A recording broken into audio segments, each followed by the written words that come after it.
đoàn đế non là non con kỹ rằng rằng trái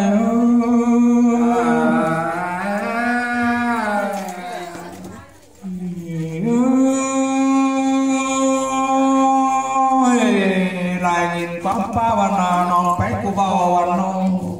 pi là tàn con đi đây chưa quán sườn với đó cái này nó hạt là non bách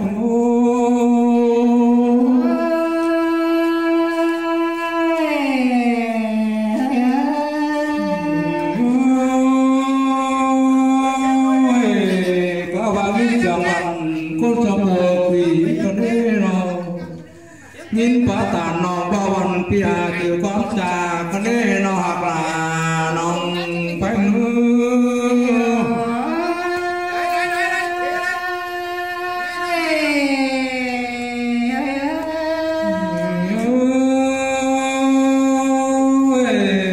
nhìn chồng non bánh văn dù tám quần tám quần là tàn cái này vì bảo hộ này tam tiêu quán hà có nữa nó hạt là chân bánh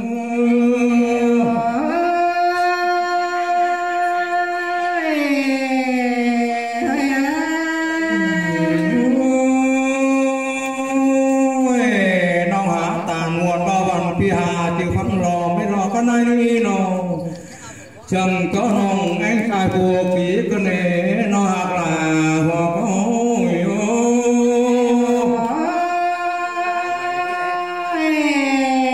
muôn cần nế hoa có như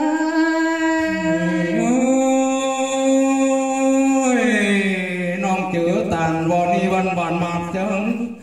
bản mặt mày sơn văn nọ có bao chẳng đủ bánh có bao làn bánh văn mẹ nọ lại qua pa non là văn non là qua trời văn của bà mới qua non là non sừng trái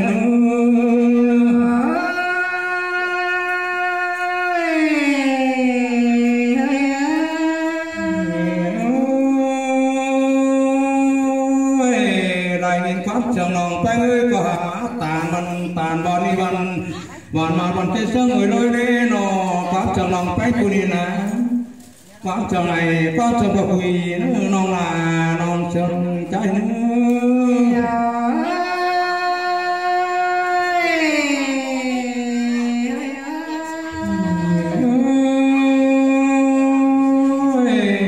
có phá tàn non bông pi là bằng có lai chù nó trời mấy lo cái này non hoặc là non bánh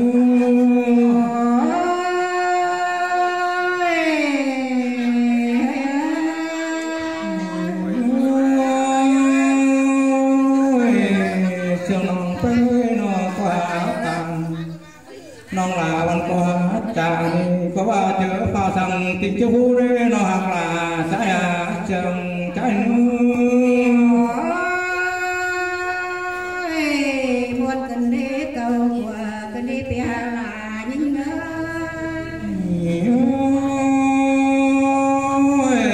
môn túc của họ bao văn này con để lại con nên non phải nó môn hỏi môn lại môn trốn tà ni môn trốn trường non bánh trái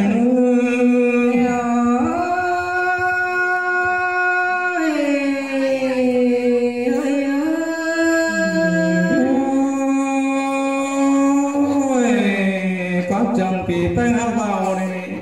cơ mà non hả tàn có nên là bị hả tàn non là coi chữ có non là non xa chân trái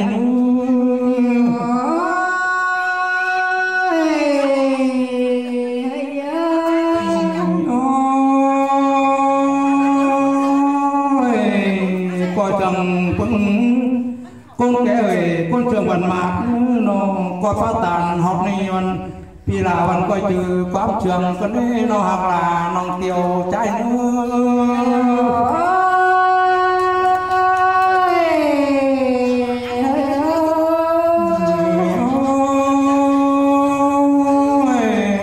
trong bài ba bát ta văn học chơi mong bạn đi Khá mà nó hả tàn mới mưa văn phương bị là văn cái này chứ nóng lòng cái đó nó nòng là nòng sai bánh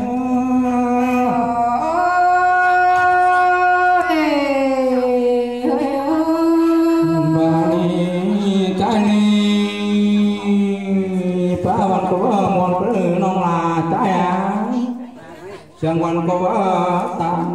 tàn vào nóวันnhá từ quán sáng nó ngạc nó sương bánh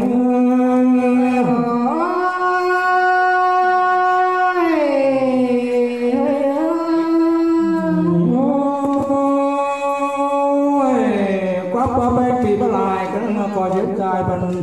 quẻ mũ cái nào lầu này nó hà tàn pi hà tàn con này nó là còn nhớ chữ quáp sẵn nó là nó bánh